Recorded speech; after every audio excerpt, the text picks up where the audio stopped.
Mideast reporter Michael Pluchuk, who's at the center of what this controversy is about in Jerusalem, in East Jerusalem. And Michael, what have you seen today in Jerusalem itself in response to the U.S. decision?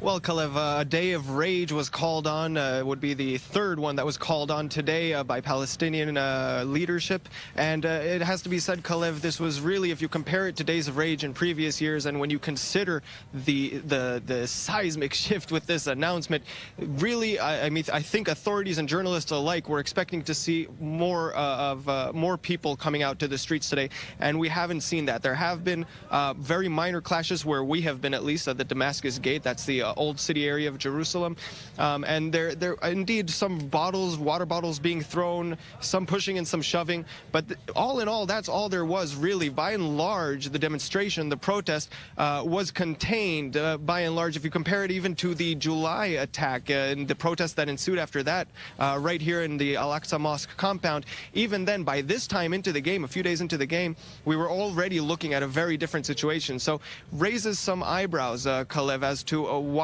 the outcome was lower than expected. Michael, I want to try to tease this point out a little more with you. You were saying how in comparison to other protests, there are not very many people walking out to the streets, but we heard some very aggressive and serious calls from some in the Palestinian leadership calling on people to reignite the uprising. Is what we're seeing here now a gap between the Palestinian leadership, at least of some factions or parties, and the Palestinian people? That's exactly right. That's exactly right, Ayman. And I would make the argument that that gap has been around for some time, and it's been becoming wider and wider with time.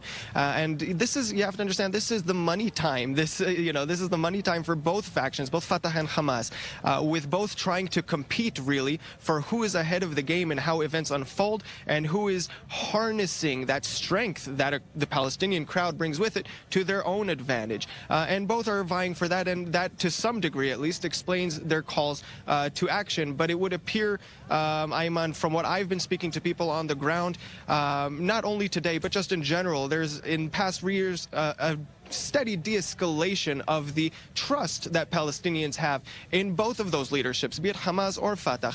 People are fatigued, in a sense, you could say, Ayman. When you speak to people here at the protest, they say, well, violence didn't help us, diplomacy didn't help us, none of our political leaders have achieved anything for us. And so really they see very little reason to leave their houses in such extreme cold to come out to a protest that most of them, it would appear, don't think will advance their causes any further. Okay, Michael Pluchuk, of course, we'll be checking back in with you later. Owen, the point being made there by Michael that maybe the Palestinian reaction wasn't quite